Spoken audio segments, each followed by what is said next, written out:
Саламатсыздарбы, урматтуу радио каармандар. Биринчи радио өз уктурууларын улантат. Назарыңыздарда таңкы бурулуштун негизги маселеси. Студияда Мирлан Айталы жана Талайгүл Чабдарова. Саламатсыздарбы, режиссердук пультта Максат Мамралиев жана Азиз Чокмуровдор иштеп жатышат. Урматтуу радио каармандар, биз бүгүн студияга кезектеги мейманыбызды, маектешибизди чакырдык. Биздин уктурууга жазуучу, коомдук ишмер Чолпонбек Абыкеев катышат. Саламатсызбы? Саламатсыздар. Бардыгыбызга белгилүү болгондой, Мирлан, мына Борбордук шайлоо комиссиясы дагы баягы аймактардагы, участкалардагы добуштарды кол менен саноону дагы аяктап калды, аяктап бүттү деген жыйынтыктар болуп атат. Мөөнөтүнөн мурда өткөн президенттик шайлоодогу жеңүүчү дагы аныкталды. Референдумда президенттик башкаруу формасын тандоо боюнча добуш дагы берилди. Эми алдыда дагы кандай кадамдар бар, эмне кылабыз, мындан ары кандай болот, ушул багытта биз мына студиянын мейманы, Конституциялык кеңешменин дагы мүчөсү, ушул боюнча биз кененирээк маекке өтөлү. Талкуубузду баштаардан мурун мен угармандарга эскерте кетейин. Биз түз эфирдебиз. Эгер суроолоруңуздар болсо 0502 39 21 90 жана 0312 39 21 90 номерларын ача аласыздар. Жана ошондой эле социалдык тармактарда Facebook баракчасында биринчи радиого кирсеңиз, ошол жерде биз түз эфирде комментарияларыңызды калтырсаңыздар болот. Чолпонбек агай, анда биз маегибизди баштай берели. Мына ушул шайлоого чейин сиз Конституциялык кеңешмеде мүчө катары дагы иш алып бардыңыз. Анан бүгүнкү күндө да кеңешменин иши уланып жатат окшойт, азыр кайсыл процесстесиздер? Ооба, азыркы күндө кеңешменин ушул иши уланып жатат. Биз эми баягы мындай бир этап менен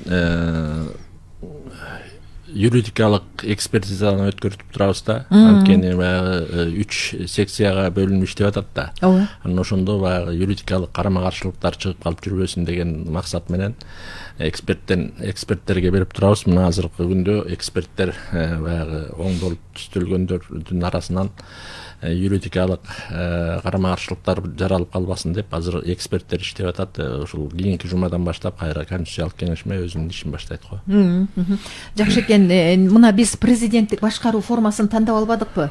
Анан буга чейин ушу долбоордогу талкууларда, сунуш пикирлерде ушул президенттик башкаруу боюнча көбүрөөк талкууланганбы? Себеби дагы мындай бир маселе болуп атат да. Эгер Конституциялык кеңешме дагы иши созулуп кетпейби, президенттик башкарууга ылайыктаган дагы оңдоп түзөтүүлөр зарыл эмеспи дегенчи? Жо негизинен анткени сиздер элдин дагы пикирин угуп жатпадыңыздар беле ошондо? Жо негизинен чынында баягы башынан эле президенттик башкаруу багытындагы конституциялык долбоор талкууланып атат. Бул жерде эмне президенттик башкаруу десе эле мындай бир ой жаралып атат. Президент эле бүт баарын башкарып калат экен дагы, башка бийлик бутактары кандай болуп калат деген маанидечи. Президенттик башкаруу дегени эми баягы мурдакыдай өкмөт, парламент, правительство болбойт да. Өкмөттүн аппараты, президенттин аппараты менен биргелешип бир аппарат болуп түзүлөт дагы. Бардык баягы өкмөттөгү милдеттер президентке түшүктөлүп калат да. Ошондуктан гана президенттик башкаруу деп аталып атат. Чындыгында бул жерде парламенттин дагы укуктары бир топ кеңейтилген. Жана өзүнө тийиштүү, бүгүнкү күндөгү өзүнө тийиштүү укуктарынын көбү сакталып калууда. Ошондуктан парламенттин да өзүнүн жоопкерчилиги жана укугу каралган. Ошо менен бирге эле сот бийлигинин бутагы дагы өзүнүн баягы укугу каралган. Ошондуктан бул жерде баягы президенттик башкаруу десе эле бүт баары эле президенттин астында болуп калат экен деген ойдон алыс болуш керек. Күчтүү парламент түзүлөт, менин оюмча баягы парламентте укуктары да өтө кенен. Анан дагы бир жаңы нерсе, ушул баш мыйзамыбыздагы жаңы нерсе бул курултай институтунун кирип аткандыгы. Курултай жылына бир жолу өтүп, ага президент, жогорку кеңеш, парламент, то есть сот бутактары маалымат, мындайча айтканда ишинин отчетун берип турат да. Бул эми жаңылык, бул баягы айрым бир өлкөлөрдө биздики сыяктуу ушундай биздикине окшош деп койсок болот да. Эми биздикиндей эмес, бирок биздикине окшош. Маселен, Монголияда, Кытайда ушундай жылына бир жолу отчет берүү бар. Бирок алардыкы башкачараак, биздики башкача да. Ошо курултай тууралуу ар кандай пикирлер бар да. Ушунун формасы негизи кандай болот, кандай сунуштар келип түшүүдө азыр? Эми курултай жөнүндө сунуштар өтө көп. Анткени курултай маселеси бир акыркы эми негизи башталганы 25 жылдай болуп калды курултай идеясынынча. Ал эми акыркы 10 жылдан бери өзгөчө күчөп, бул өзгөчө чоң талкууга түшүп келатат. Анан ошо курултай боюнча, курултайды кийрүү боюнча 20дан ашык баш мыйзам жазылган конституция. Белгилүү адамдар жазышкан. Сарыгул, Дастан Исламович сыяктуу өтө мындай бир анан топтор бар. Алардын курултай боюнча баш мыйзам долбоорлору бар. Чоюн Өмүралиев сыяктуу белгилүү окумуштуулардын жазгандары бар. Эми булардын баардыгы эмне себептен ушунчалык көп баягы баш мыйзам жазылып, анан ушунчалык көп ар түрлүү пикирлер айтылып атат. Бул эми мындай айтканда табигый көрүнүш. Анткени курултай институту буга чейин бизде жок. Биринчиден, экинчиден жаңы келип аткан нерсеге ар ким өзүнүн баягы салымын, биринчиден, экинчиден өзүнүн көз карашын таңуулайт да. Ошондуктан баягы түрлүү көз караштардын болуп аткандыгын биз туура эле түшүнөбүз. Бирок бул биринчи кадам катарында баш мыйзамга курултай ушул бийлик менен элдин ортосундагы көпүрө.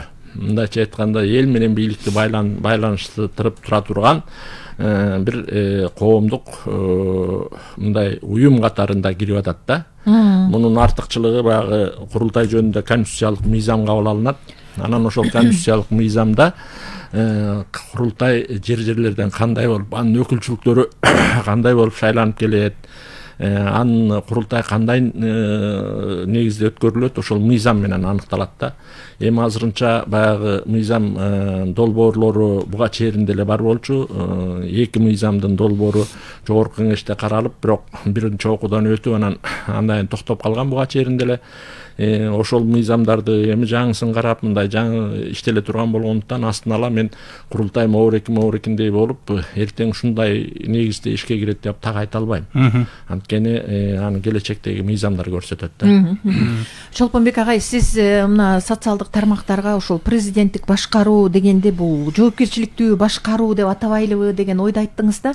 Анан көрдүңүз, көпчүлүк ошол президенттик башкаруу формасын тандап алды. Эмнеге негизделген ойда сиздин пикир ушул? Мен минтип айтканымдын башкы себеби ушул көчөгүнү соц тармактарга ушундай макаламды чыгаруу менен кызуу талкууга түшүп кетти. Эми каршы болгондор да бар дегендей, колдогондор көп болуп атат. Бирок анткени мына ушул буга чейинки кабыл алынган 9 баш мыйзамыбызда тең 9-ун тең мен эми анын ичинен бир 3-өсүн карап чыктым. Атайлап өзгөчө азыркы күндө 10 жылдан бери колубузда турган баш мыйзамды кайта барактап көрдүм. Мындай карасаңыздар, жоопкерчилик бирде бийликтин бутагында жок экен да. Бирде бийликтин бутагы бийликти алат экен, бирок кайра мындай эл астында болобу, мамлекет астында болобу, деги эле кимдир бирөөнүн астында алардын жооп бере турган жерин алып салышыптыр да. Менин оюмча атайлап алып салышканбы, же кандай, эмне себептен алып коюшкан, же жоопкерчилик дегенди түшүнгөн эмеспи. Мен таң калып та калдым. Ал түгүл бул колубуздагы баш мыйзамда, азыркы иштеп аткан баш мыйзамда конституциянын, президенттин конституциянын гранты деген сөздү алып салган да. Азыркы колубуздагы конституциянын туура сакталышына жоопкер, конституциянын аткарылышын өкмөт мүчөсү көзөмөлдөйт деп койгон. Бирок анын гранты катары сакталышын баягы президенттен, жогорку кеңештен алып салган. Чындыгында мындай да, бул азыр колубуздагы конституция боюнча парламенттик башкаруу болуп эсептелет. Негизги жоопкерчилик парламент менен жогорку президентте да. Анан мисалы директордун астында иштеген кызматчыга сен директорду көзөмөлдөйсүң деп койгон сыяктуу да. Ал кантип көзөмөлдөйт? Мисалы өкмөт өзүн түзгөн жогорку кеңешти сен мыйзамды бузуп атасың деп айта албайт да. Анткени өзүнүн чоңун, өзүнүн жетекчисине айта албайт да. Ушундай кылып баягы хитрый, мындай айтканда арамза немени кийирип койгон. Ошондуктан жана биздин конституциябыздын сакталбай, бузулуп аткан ушундан да. Ушу сыяктуу баягы жоопкерчиликтердин баарын жоюп салышкан. Ошондуктан бул биздин бийликтин жоопкерчилиги болбогондуктан мынакей Атамбаев 6 жыл кызмат өтөгөндө бир да жолу элге чыгып отчет дейбизби же маалымат дейбизби жөнөкөй эле маалымат деле берип койгон жок да. Мен мына момундай иштерди жасап атам, эми келечекте момундай иштерди жасайм депчи. Анда эми мына 3 жыл Жээнбеков иштеди, 3 жыл бою бир да жолу элге чыгып мен моорек иштерди жасадым, эми бул иштерди жасайын деген максатым бар деп ал дагы айтып койгон жок.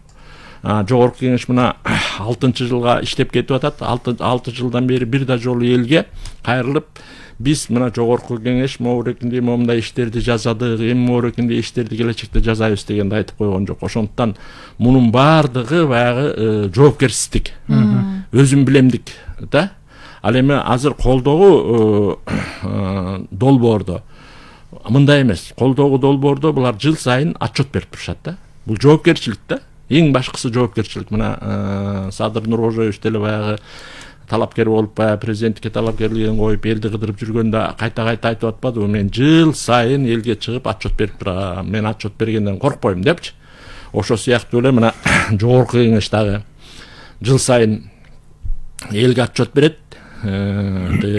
Президент отчет берет, жогорку сот отчет берет. Бул деген отчеттуулук деген сөз эмне? Отчеттуулук деген сөздүн аркасында жоопкерчилик деген турат. Анткени иши жөнүндө маалымат берип атканда аны угуп аткан тараптан жок сен боорекин калп айтып койдуң дейт. Эгер жалган айткан болсо, эгер жалган айтпай чындыкты айтып аткан болсо, же болбосо кемчилдиги бар болсо, мына сен боорек иштерди туура эмес аткардың, бул иштерди аткарбай атасың деген сөз чыгат да. Көрдүңөрбү? Ошондуктан мен ошол дей турган ошол курултай болобу? Бирден бир курултай болот. Эми коомчулукта деле биздин коомчулук коомчулугубуз аябай ачык коомбуз го бизчи. Активдүү коомбуз. Ана мындай да эмне себептен жанагы тигилер отчет же болбосо маалымат беришкен жок. Ал маалымат бергендин аркасында кайра андан суроолор пайда болот да. Мына бир жерин айттың, бир жерин айтпай койдуң, же болбосо бир жерин туура эмес айтып салдың деген сыяктуучу. Алар тым болуп калганынын себеби ошондон да. Мына эртең ушул отчеттор башталгандан баштап эле коомчулукта тиги талкуу башталат. Курултайга берет отчетту, курултайдан башка коом деле биякта турган курултайга барбаган кишилер деле салык маалымат каражаттарынын өкүлдөрү же болбосо карапайым адамдар деле талкуулай баштайт. Мына бул жерин туура кылды, бул жерин туура эмес кылды, бул жерин эмне момундай жасабайт деген сыяктуучу. Ошондуктан бул жоопкерчиликти түзүп атат да. Ушул жоопкерчиликти түзгөндүктөн мен анын үстүнө бул курултай институту кирип атат. Ар бир бийлик бутагынын өзүнүн жоопкерчилиги болуп атат. Ошондуктан боореки президенттик башкаруу дей бербей, жоопкерчиликтүү башкаруу баш мыйзамын кабыл алып атабыз деп айтпайлыбы деген суроо койсом, коомчулук аябай жакшы кабыл алып, бүгүнкү күндө дуулдап талкуулап атат да. Жоопкерчиликтүү башкарууга өтпөйлүбү дегенчи. Жоопкерчиликтүү деген сөз жакшы да негизи. Анткени эми мындай жана да айтпадымбы, президенттик башкаруу эле айтылып калганы менен, бирок президенттикиндей эле күчтүү укук парламентке да берилип атат, күчтүү укук сотко да берилип атат. Демек бийликтин ар бир бутагында жоопкерчилик туруп атат. Ошондуктан муну жоопкерчиликтүү башкаруу деп атаганыбыз туура болот эле да. Бизде телефон чалуу бар экен, кабыл алып коелу. Алло, саламатсыздарбы? Алло, саламатсыздарбы? Саламатсызбы? Угуп атабыз. Атым Жылдызбек. Чолпонбек мырза, мен мындайды сурандым. Курултайда жүрдүңүздөр эле, мына курултай азыркы өзүнүн ордунун статусун аныктай электе, кече жакында сиз чыгып кеттиңер. Мен мына азыр айтып атасыңар, элге чыгыпчы, мен бир нерсени сурандым. Кээде өзүңөр сөйлөгөн нерсе өзүңөр карама каршы болуп атат да. Мен айтып берейин. Силер айтып атасыңар, сот деле, президент деле, жогорку кеңеш отчет кимге отчет берет? Курултайга. Курултай кайсы статус менен барат? Сону түшүндүрүңүзчү. Бийлик бутагына киргизебизби же сот чыгаруу же аткаруу бийлигине бир жерине кийлиш керек да муну. Курултай деген жогорку кеңештин бир эле бир аты Украинада Рада бuyakta degende ele bizde de ölçülge kurultaylı olup gelgen жогорку кеңеш. Мен айтайын деген мунун статусун апрелдетиш керек да. Не чыгып эле сүйлөгөн менен курултайга эгер эл өкүлдөр болсо президент эмнеге отчет берет алар? Сот эмнеге отчет берет? Эгерде курултайдын статусу апрелдетиле элек аны каяка киргизебиз? Эл аркасына келе турган дей турган болсо ал иштелип чыга элек да бул нерсе. Айтып атат, бирок анын толук кандуу эч кандай иши чыга элек. Аны районнан айылдардан кандай шайланып келет, кандай болот? Бул маселе чечиле элек. Ооба, чечиле элек. Рахмат Жылдызбек мырза. Биз ушул жөнүндө талкуу жүргүзүп атпайбызбы? Жок, түшүнүп атам. Сиз жакшы билесиз да. Сурооңуз кайталап атасыз Мен эми. айтып атам, мен булар ушулар баштарында жүрөт, шуну айтып коеюн деп атам да, чыгып айтып атат, бир буш элек да бул нерсе. Ошо талкууда. Анан айтсаңыз, мына биз тура эле, мына биз ушу эгемендик алган жылдан бери президенттик башкарууларга келе атабыз, бирок парламентаризм бир күн жашаган жокпуз да. Мен каршы эмесмин, мен деле президенттикти колдойм, бирок президенттикке туура эмес иштеп калса, адилетсиз болуп атса, аны ким жоопкерчиликке тартып жемишмин дерет. Айтыңызчы. Кайсы жок да деп өргөн. Рахмат. Жок, жаңылышасыз сиз. Теге президент туура эмес иш кылып койсо, импичмент берүү укугу жогорку кеңеште мурдакыдан да күчтүүрөөк коюлуп атат. Бул долбоордо, анткени сөзсүз түрдө баягы бул маселе болуш керек. Жогорку кеңештин укугу жана айтып атканым ошондон, бул жогорку кеңешке дагы өтө чоң укуктар берилип атат бул долбоордо. Ошондуктан эртең жогорку кеңештен кабыл алынгандан кийин референдум менен кабыл алынабы, ошондон кийин билесиздер депчи. Эми мен бул жерде конституциянын баардыгын окуп же болбочу болсо айтып бере албайм да. Биринчиси, экинчиси, курултай баягы статусу аныктала элек деп атпайбы? Ал мамлекеттик бийликтин бутагына кириш керек деп. Жок, мен туура эмес, бул мамлекеттин бутагына тескерисинче кирбеш керек. Бул коомдук эл тарабында кала бериш керек деп бул жерде курултай жөнүндө конституциялык мыйзам кабыл алынат да. Ушул баш мыйзамга кирип атат. Курултай жөнүндө курултай өзүнүн ишмердүүлүгүн ушул конституцияда көрсөтүлгөн баптарга жана конституциялык мыйзамга кабыл алына турган конституциялык мыйзамга карап иш жүргүзөт дегенчи. Жаңы конституциялык мыйзам кабыл алынат. Эми конституциялык мыйзам дегенди кичине түшүнүп берип кетейин. Конституциялык мыйзам деген жөнөкөй мыйзамдардан өзгөчө болот. Бул конституциядан кийинки эле мыйзам болуп эсептелет да.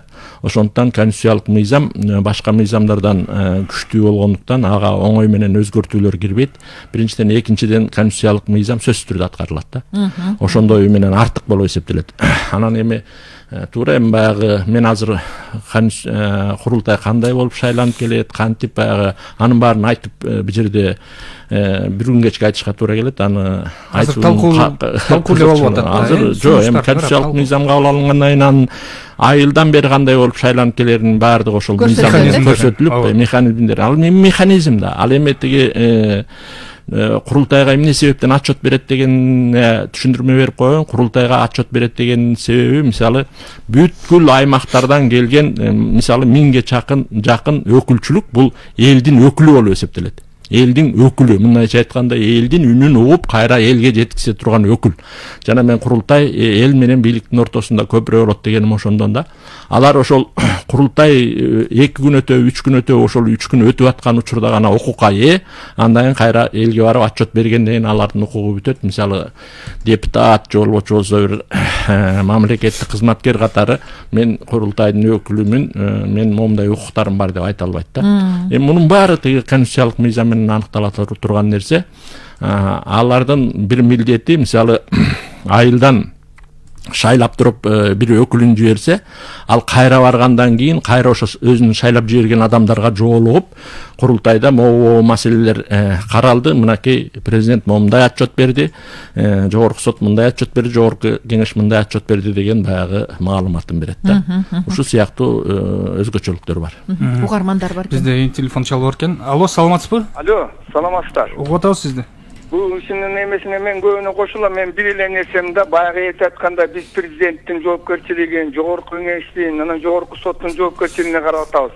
Бул жерде маңызы жергиликтүү жерде жатпайбы? Жергиликтүү мына айыл өкмөтүнүн, акимдин, жергиликтүү соттун, жергиликтүү прокуратуранын, жергиликтүү милициялардын жоопкерчилигин көтөрүш керек. Анан кийин анан жогору жакка чыкса анан кийин ошондон кийин тегизилет да. Жергиликтүү мыйзамдын ээлеринин ошо жергиликтүү чиновниктердин жоопкерчилигин катуу көтөрүлүп, эмеле жоопкерчилигин карап койсо эле, анан калганы тиги жогору жактагылар өзүнөн өзү эле түзөлөт, алтындарым. Баягы айтып аткандай кичине арыктан барып туруп чоң суу акпайт да. Ошон үчүн кичине арыкты таза чабыш, ошол жерден таза акыйкат, чындык агыш керек. Ошого бир суроо өргөн жергиликтүү бийликтердин, жергиликтүү соттордун, жергиликтүү прокуратура, милициялардын жоопкерчилигин кандай карап атат? Рахмат. Дагы бир суроо бар экен. Рахмат сизге. Кийинки угарманды угалы. Саламатсызбы? Алло. Саламатсызбы? Угуп атабыз сизди. Саламат. Мен Чолпонбекке суроом бар эле. Тиги конституциялык кеңеш экен да. Анан мен ушун конституцияга жазылбайбы билбейм. Мына бу Кыргыз элине Кыргызстандыктардын көйгөймө болуп атат да.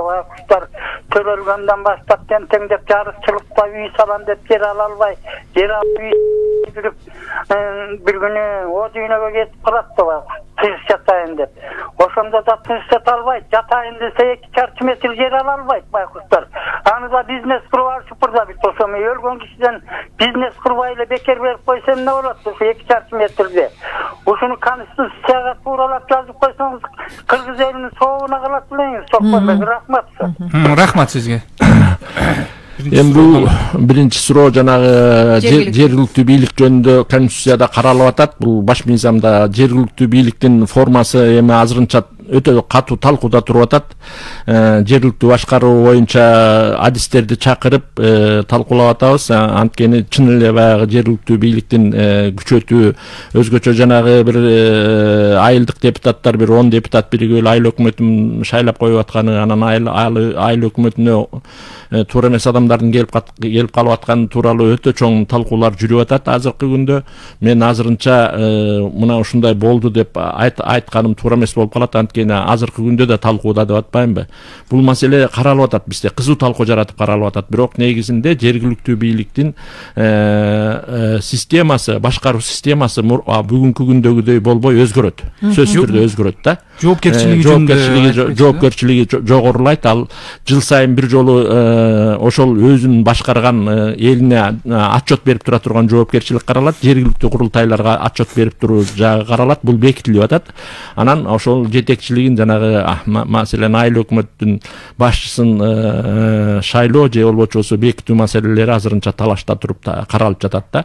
Бул кароодогу маселе. Ал эми жер маселеси болсо бул дагы өтө татаал маселе болуп калыптыр.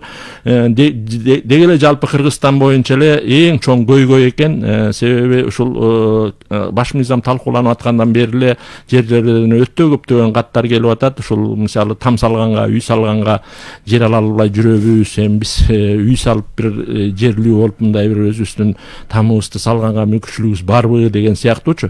Анан бул жагы ал түгүл мындай бир кайсы бир деңгээлде коррупциялык бизнеске да айланып кеттир.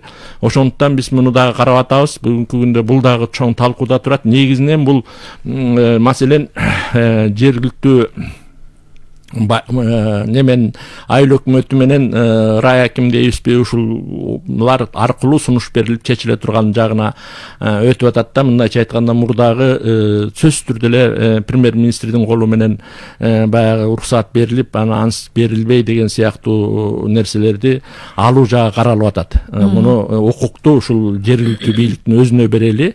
Бирок баягы айдоо аянттарын биздин баягы негизи элди бага турган жерлерде эмес, мындай жерлерден жер берүү жагы маселесин кароо боюнча бу да талкууда туруп атат да. Чолпонбек агай, буга чейин бардыгыбызга эле белгилүү ошол жерлерде, аймактардагы көйгөйлөр, маселелер, ошол жергиликтүү бийлик дагы чече албай, анан жогорку кеңешке чейин келип, анан бияктан деле чечилбей, анан акыр соңунда эч ким жоопкерчилик албай көп эле маселелер болгон да. Анан ошол жанагы бүгүнкү күндө көп айтылып аткан саясий эрк, чечкиндүү кадам, көп кырдаал мамлекет башына ким келсе ошого жараша болот деген маселелердин тегерегинде ой жүгүртсөк, демек ошол саясий эрк, анан чечкиндүү кадамдарды баштоо алдында турабыз да, башталып да калды десек болобу? Туура, анткени мындай болуп атпайбы? Ушунчалык көп баягы мындай бир элдин арасындагы ушунчалык көп проблемалар жыйналып калыптыр да. Өзгөчө акыркы 10 жылдан бери тим эле үйүлүп калыптыр. Аны баягы Садыр Нуркожоевич деле баягы бүткүл аймактарды кыдырып жүргөндө өзү деле байкаган болуш керек. Анан эми биз бул конституциялык кеңешме башталгандан бери ушул конституцияга ушул маселе кирип калалабы деп, мисалы жанагы эми бул конституцияга кирбей турган маселе да, мисалы маркумду коюла турган жерчи. Эми ал конституциялык иш эмес да, ал деген айыл өкмөтүнөн эле чечилип койчу маселе да. Ошого окшогондордон бери жыйналып калыптыр да. Мына бобуреки биз колубуздагы баш мыйзам таптакыр иштебеген, элге керексиз баш мыйзам экен, ушунун азабынан элибиз 10 жылдан бери кыйналыптыр десек эле, аны коргогондор тим эле бул укмуш сонун эле баш мыйзам, анан мындай тигиндей дешип атпайбы? Мыйзам өзү чаң будуң түшүп, чакчелекей болуп, бир дагы мындай бир туура багыты болбогондуктан баары айланып келип эле каяка такалат, баары айланып келип эле мыйзамга такалып, а мыйзамда болсо ага жооп бере турган жооп жок. Ошондон эле баягы үйлө берген да, 10 жыл бою үйлүп калыптыр да. Эми бүгүнкү күндө ошонун баарын кайра чечишке туура келип атат. Туура, ал ошондуктан бул маселени саясий эрк менен баягы чечкиндүү кадамдарды баштап чечүү менин оюмча башталат. Анткени буга азыркы келип аткан бийликтин башындагы Садыр Нуркожоевдун саясий эрки жетет деп ойлойм. Бул биринчиден. Экинчиден, анын чечпей турганга мындай айтканда жолу да жок. Анткени артка жол жок. А маселе ушунчалык баягы жанагы суу толуп немени жырып кете тургандай болуп толуп калды. Бүгүнкү күндө аны сөзсүз чечиш керек. Ошондуктан бул чечилчү маселелер муну чечилет. Менин оюмча чечилет. Ушулардын баары чечилет деп ойлойм. Биринчиден. Экинчиден, эми биздин баш мыйзамыбыздагы баягы аткаруу бийлиги толук жоопкерчилик президентке берилип аткандан кийин, президент өзүнүн аппараты менен толук жоопкерчиликти алып аткандан кийин, мурдакыдай президент правительствого шылтап, правительство болсо президент жакты карап, кылчактап, ал эмне деп коет деп, анан кайра жогорку кеңешти карап, анан улам бирин карап, бири чечсе бири чечпей коюп, бири-бирине түртө салып, мындайча айтканда футбол ойномой азыр жок. Футбол ойной турган бийликтин ортосундагы байланышта футбол ойномой жок. Анткени бул ар бир өзүнүн иши таптак ажыратылганда, азыркы баш мыйзамдачы мына аткаруу бийлиги президент тике жоопкер дагы бүт баарына жооп берет. Ал сөзсүз ошонун баарын чечиш керек. Андан башка киши жок чече турганчы. Жогорку кеңеш мыйзам чыгаруу, анын мыйзамдардын аткарылышын көзөмөлдөө жана күч органдарынын ишин көзөмөлдөө бул жогорку кеңештин милдети. Ал аны аткарыш керек. Андан башка жолу жок. Ал эми сот болсо өзү калыс жана соттук чечимин чыгарыш керек. Бул дагы башка жолу жок. Ошондуктан бул жерде бийликтин бутактарынын милдеттери, жоопкерчилиги так ажыратылгандыктан башкаруу системасы так иштей баштайт деп ойлойм да. Ушул бийликтин бутактарын айта кеттиңиз, 3 бутагын. Ушул тең салмактуулук жөнүндө дагы сөз болуп атпады беле? Азыр айтканыңыз ошо тең салмактуулукка келеби? Эми мындай да, тең салмактуулук деген сөз бул мындай айтканда салыштырмалуу түшүнүк да, Эми мисалы жогорку кеңеш өзүнө берилген укуктун чегинде иш алып барат да. Ошол эле маалда жогорку кеңеш өзүнүн чегинде иш алып бара албай калса, кайсы бир деңгээлде президент тарабынан же болбосо эл тарабынан силер иштей албай атасыңар деген сөз тугушу мүмкүн. Бул мыйзам ченемдүү көрүнүш да. Ошо сыяктуу эле сот дагы өзүнө берилген ишти так жана мыйзам чегинде алып барыш керек. Эгер алып бара албай атса, президент тарабынан коомчулук тарабынан же болбосо жогорку кеңеш тарабынан сөзсүз түрдө баягы эскертүү кылат да. Боорек иште силер бузулуп атасыңар, бул ишти туура алып барып атасыңар депчи. Ушул сыяктуу баягы эч убакта баягы бийлик болду, мен ушул өзүмө берилген бул тармакта иштей берем дагы, эч ким мени сындабайт, эч ким мага сөз айтпайт деген түшүнүк болбош керек. Бул коомчулук тарабынан дагы, башка бир тараптан дагы сөзсүз түрдө айтылып турат. Ошол эле маалда мындай мыйзам менен өздөрүнүн укуктары так чечилгенден кийин, ал ошол жерде иштеген, ал ошол тармакта иштегендерге деле жеңил болот. А бүгүнкү күндөгү бул колубуздагы баш мыйзамда антүүгө мүмкүн эмес да. Анткени жогорку кеңеш партиялар коалицияга бириккен дагы, анан коалиция жана бийликтегилерди бөлүп алган да. Бул министрлик меники, тиги министрлик сеники, тиги область меники, бул область сеники депчи.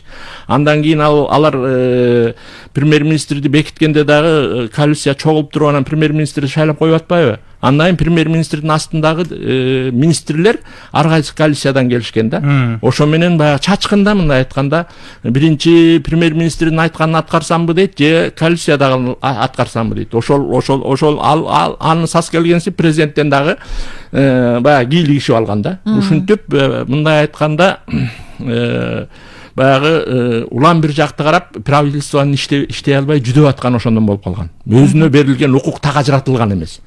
ошол эле маалда правительствонун дагы укугу чаң тополоң болуп калган да. Мисалы өкмөткө дагы башкарыш керек болот, министрликтерди өзү коюш керек болот, кайралардан жооп сураш керек болот, анан мыйзамдардын аткарылышын көзөмөлдөш керек болот. Ошол эле маалда президенттин аппаратынан кайра аларга кийлигишет. Ушул сыяктуу мындай чаң тополоң болгондуктан бизде башкаруу системасы чаң тополоң болуп, кимиси эмнеге жооп берет, эмнеге так иш алып барат белгисиз болуп, бүгүнкү күндөгү жүдөгөн бобуреки жүдөгөн иш, анан кийин момундай бир проблемалардын баарын жыйналып калганы ушундан болуп калганда. Маселен мынакей өтө аянычтуу нерсе, маселен Баткендеги чек аранын жээгинен элди отурукташтырууга берилген жердин маселеси мына канча жылдан бери, 10 жылдан бери чечилбей бүгүнкү күнгө чейин созулуп келиптир. Мына жакында эле чечилип, жакында эле ошол жерге эл отурукташып, жерлерин алган жерлерин мыйзамдаштырып, ушинтип иштер башталды да.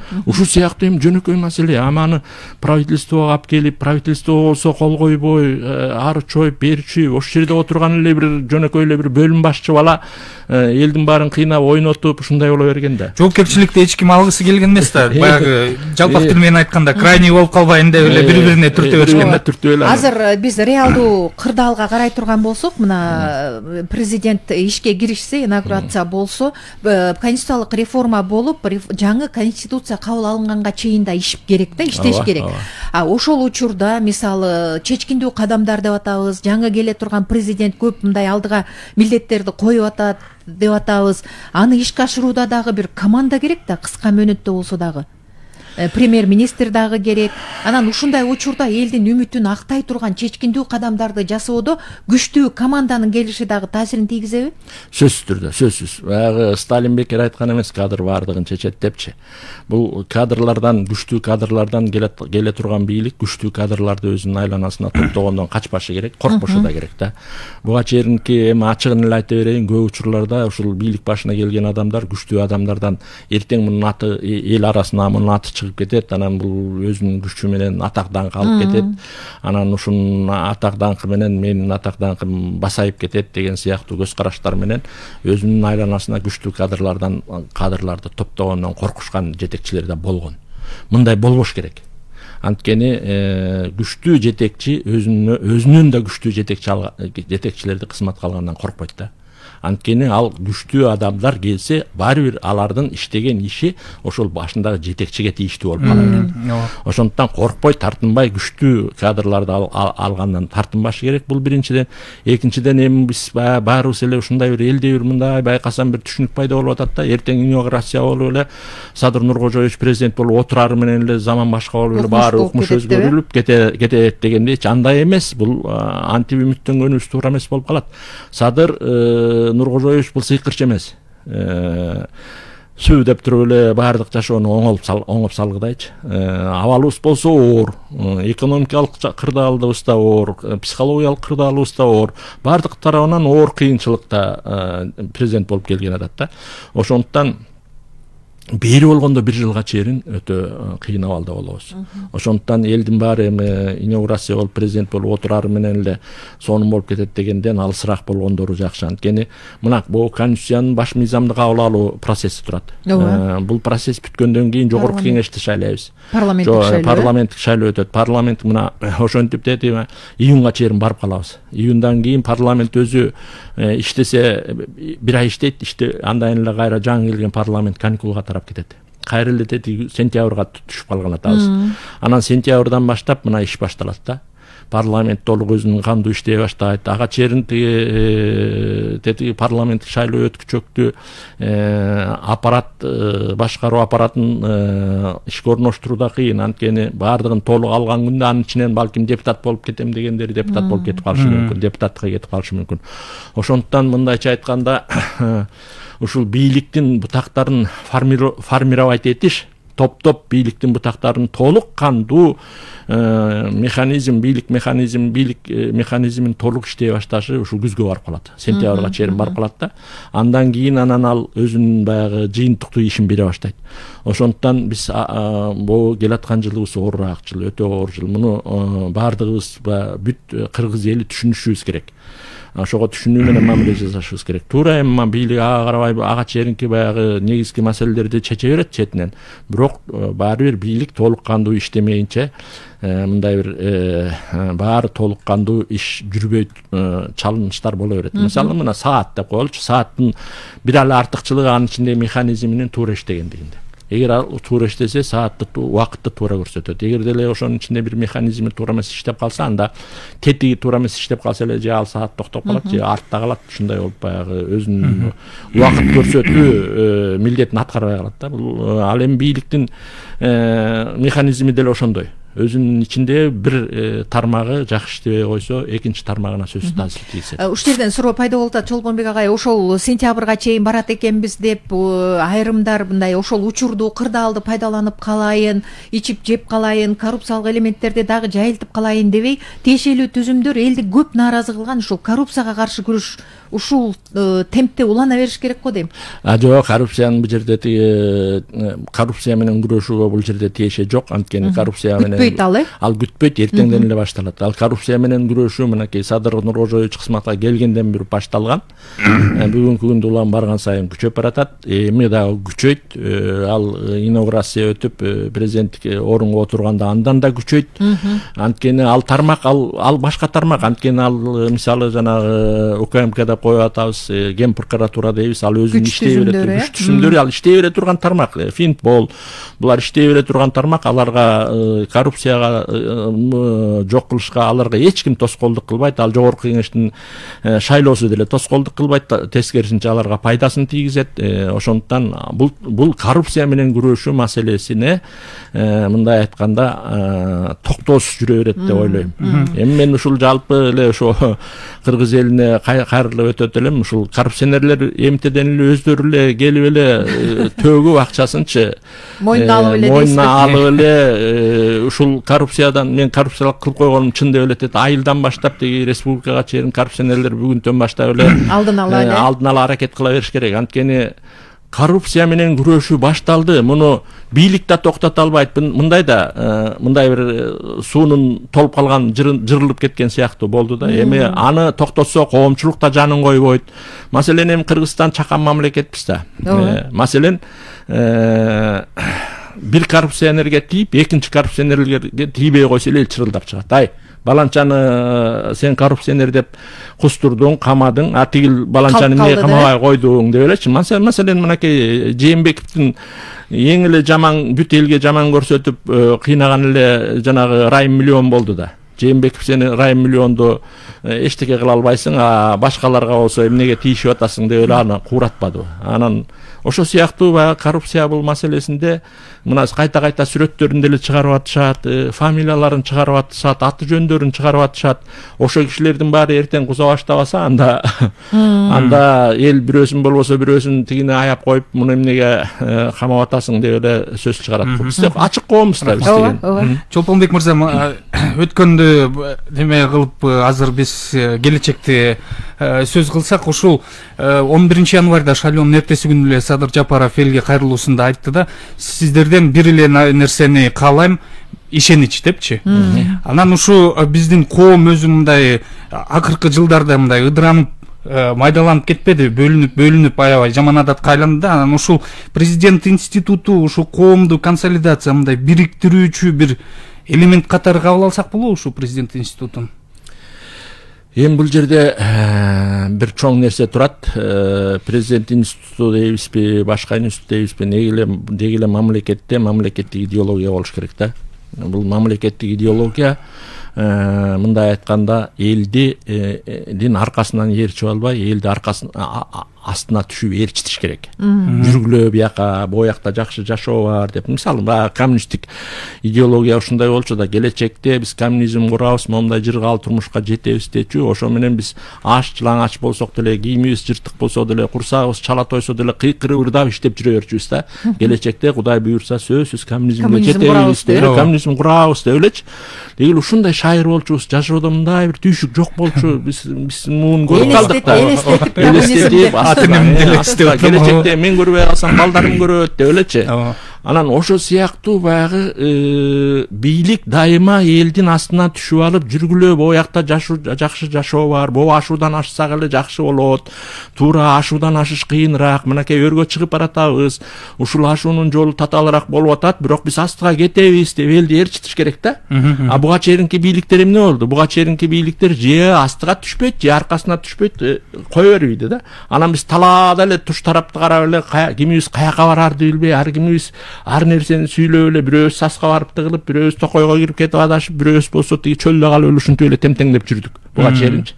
Анан мен бүгүнкү күндөгү бийлик ушул элди ээрчитиш керек. Бул элди ээрчитүүнү бул идеология деп коет да. Ошол идеологияны колго алып, элди ээрчите албаса, анда буга чейинки келаткан кайталанып эле кайра кайталанып калат да. Ошол жагынан ошол бийлик ойлонушу керек мунучу. Анан эгерде ушул бийлик идеологиясын колго алып, элди ээрчитип кете турган болсо, анда биз кыргыз элинин бир артыкчылыгы бар. Мындай уникалдуу элбиз да. Биз мыйзамды дагы сыйлаган, калыстыкты сыйлаган, чындыкты сыйлаган, анан ушундай бир келечекте момундай болот экен десе, кыял кеч, бекеринен Манасчы эл эмеспиз да. Манас айткандай жакшы көргөнчү. Анан моуреки келечекте момундай турмушту курабыз десе, эл ээрчит дагы мына ошолдай колдойт. Өзгөчө мына ошо Садырдын айланасына азыр чындыгында эл бирикти, лидер катарын таанып, мынакей ушул бир бизди үмүт пайда болуп атат. Ушул Садыр Кудай буйрса бизди келечекте жакшы мамлекет курат, биздин кыйынчылыктардын баарынан алып чыгып кетет дегенчи. Ошол үмүт менен ошол лидердин аркасынан ээрчип жакшы турмушка кетебиз да. Бирок ошонун баарын жалгыз ушу Садырдын мойнуна жүктөп койбой, колдон буттан алып дегендей баарыбыз жардам беришибиз керек. Анан эң башкысы ушул Садырдын командасында идеологияны түшүнгөн адамдар көп болуш керек да. Идеология деген бул өтө оор, татаал маселе.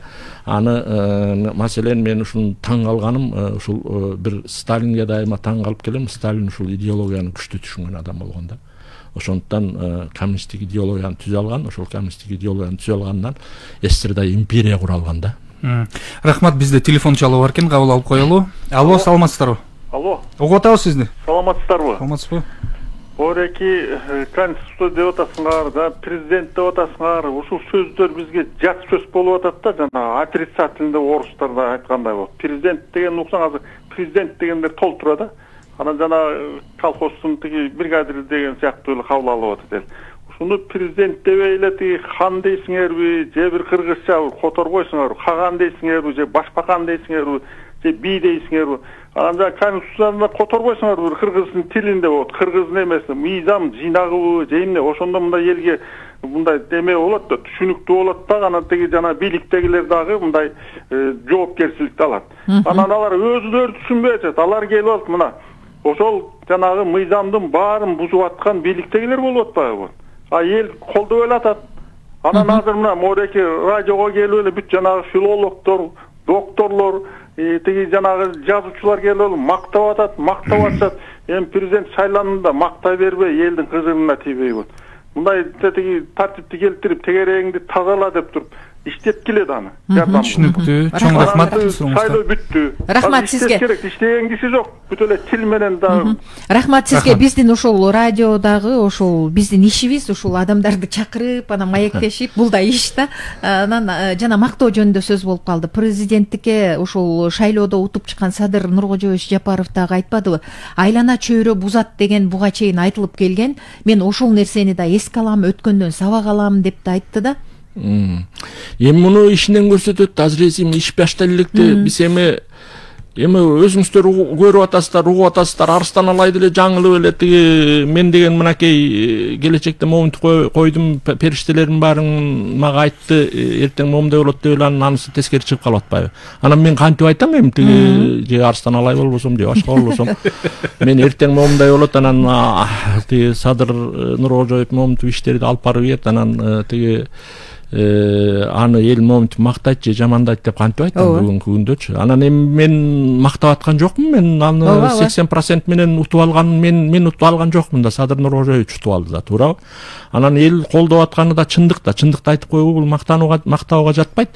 Анан тиги ошондуктан эми айланасын тазала дегидей ал жерде мен мамлекеттик кызматта иштебесем элдин баары айтып атат, баарыбыз айтып атабыз айланасын тазаласын депчи.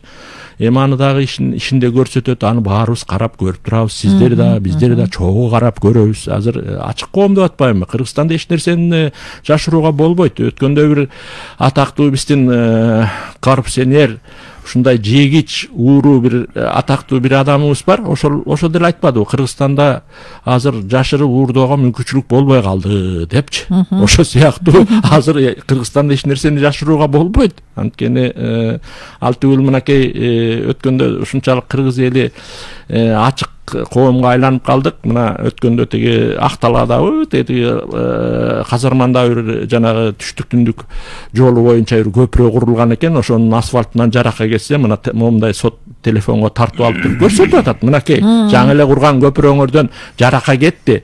Муну ким курду? Эмне себептен жаракка кетти деп эртең ал текшерүү барат, ал жараканы текшерет. Азыр ошо сыяктуу бир жерден кемчилик кетсинчи. Эл азыр ойгонуп калган, эл башка болуп калганбыз. Эл деген биздин оосубузду эч ким жаба албайт. Баарыбыз ушундай тим эле бир жерден кемчилик кетсе, ошол замат эле Кудай берген телефон бар экен, тартып алып эле элдин баарына жарыялап эле ошентебиз. Ошо сыяктуу эртең Садыр Жапаров жаңылса деле биз деле баарлап жабылып бул жерден жаңылдың дейбиз. Ошондуктан менин оюмча бүгүнкү күндө ушундай ачык коомдо оңой менен мындай бир жашырып жабыш болбойт. Ошо президенттин тегереги деп калдык. Ошо тегереги мындай маалыматтык бир вакуумга мындай алып коюшат да, анан так айкын адилеттүү маалымат жетпей калышы мүмкүн да. Буга чейинкилерге ооба биз андай так маалымат жетүүнүн жок учурун көрө элекпиз да азырынча. Сиздер туура эмес ойлобасыздар. Мен өзүм ошол президенттин бир учурда жанында жүргөн адаммын. Жанагы президенттерге маалымат жетпей атат, анан президент маалымат алды деген сөз калп. Президентке ошол убакта эле 18 канал менен маалымат келип турат. Мындайча айтканда, Баткенден бирөө жаман катуураак кой берип койсо, эртең менен таң атпай президент баланча деген киши Баткенден ушундай иш кылып койду деген маалымат жетип калат. Жетчүлүк. Айтып атпаймынбы? 18 канал менен президентке отчет келип турат. Ал эми жанагы президенттердин ал ишти аткарбай коюп, анан мага маалымат жетпей койду деген ал жашырып калп анын баарычы. Билбей калдым деген. Ал тескерисинче эл билбеген нерселердин баарын тиги президент астына ала тиги кыймылдай элегинде эле билип баарын угуп турат. Ошондуктан ал жанагылардын баары президентке тегерегин тосуп алды, анан мындай кылып калды, тигиндей болуп калды дегендердин баары президент өзүн акташ үчүн эле мен билбей калдым. Анан өзгөчө Акаевдин учурунда мен көрбөй билбей калган турбайм деп койчу. Көрүп эле билип эле туруп эле ошонун баарын ошентип койчу. Андай эмес. Президент бизден мурда ушул жерде биз маселен бизге маалымат эч ким бербейт да, ошондуктан биз көп нерсени билбей калышыбыз мүмкүн, бирок президент баарын билип турат. Ал президенттин мага маалымат жетпей калды, анан мени айландырып калды дегени туура эмес. Анткени алардын тегерегинде иштеген ушундай милдеткер мындай ошол маалыматты так кандай болсо ошондой берип тура турган кызматтары бар. Служба деп коебуз го. Ошол кызматтары ошонун баарын жазып туруп астына коюп турат. Анан жана спец службалардан баштап берки аппараты, пресс службасы дегендей бүт президентке тийиштүү жалпы коомдогу өтө курч деген маселелердин баарын президенттин астына күн сайын таң атпай алып барып коюп турат. Ошондуктан ал жерде президент билбей калыптыр, анан президент ушу жетпей ататка деген сөздөрдүн баары жалган. Андай болбойт. Түшүнүктүү. Биз башкача ойлоп жүргөн турбайбыз. Мына убактыбыз да соңуна чыгып келе жатат. Эми биз кандай болгон күндө да эгемендүүлүктүн 30-жылына келип калдык. Анан Кыргызстанда элдин баягы кооз мындай бийик угулганы менен баары бир элдин ынтымагы, биримдик деген нерсе эң маанилүү да, Чолпонбек агай. Өтө чоң нерсе. Өтө чоң. Анан ушул биримдикти, ынтымакты бекемдөө мындан ары Кыргызстан эли бир кишидей көйгөйлөрдү чечүүдө болобу, башка бир ийгиликтерди көтөрүп кетүүдө болобу, ушу биригүү мындай азыр деле бирибиз деңизчи, мындан аркы ынтымакты бекемдөө жааты кандай уланышы керек? Мен азыр деле бирибиз деген сөзүңө азыркы учурда кичине бириктик, бирок буга чейин бир эмес болчубуз. Мындай да түштүк деген проблемабыз бар болчу, аны жашырбайбыз. Уруу маселелери да бар болчу. Мына ушул болуп жаңы президентибизди шайлоого келгенде түштүк деген жокпуз, уруу деген жокпуз. Урууларга аракет кылган талапкерлер болду, алардын сөзүн эч ким укпай койду. Регионго бөлгөнгө аракет кылган талапкерлер болду, алардын сөзүн укпай койду. Демек, кыргыз эли азыр бириктик. Мына ушул биримдикти сакташ керек да. Биримдикти сактап калыш ушул өтө чоң маселе. Анткени элдин бириккен күчү бул өтө чоң күч. Жана айтып атпаймынбы, ушул элди астына түшүп ээрчитиш керек депчи. Мына азыр эл биригип турат, ушул элди ошол ээрчитиш керек да. Себеби мен бекер жеринен айтып аткан жокмун, жана коррупциялык иштерге келгенде кыргыздар ошол жерден бузулабыз да. Маселен, мына менин жакын тууганым же досум коррупционер болуп, эртең аны камашы же болбосо кыйнай башташы мүмкүн. Анан ал эмне кылат? Ал мага айтат: "Чолпон, мени жөн эле кыйнап атат. Анан сен бир тегерегиңдегилерди чакыр, мен да тегерегимде чакырайын, каршы чыкпайсыңар" деп. Анан биз темтеңдеп чогулуп алабыз дагы, ушул коррупционер эмес болчу, муну сен саясий куугунтук алып атасың, анан тигинтип атасың, минтип атасың деп анан чуулдай баштайбыз да. Чындыгында мен билем анын коррупционер экенинчи. Бирок ал тууганым анан мага сөз айтты деп ошондой кылбашыбыз керек. Мына эгер эл болгубуз келсе, эгер балдарыбыздын келечегин ойлосок, эгер келечекте ушул мамлекетибиз бир жакшы өнүккөн, гүлдөгөн мамлекетке айлансын десек, анда ачыгын айтышыбыз керек. Сен коррупционерсиң, мен аны билем, алдыгы 3 этаж үйүң, минип жүргөн машинең меникиндей болуп калыптыр. Сенин оокатың башкача болуп атпайбы? Аны сен кайдан алдың эле?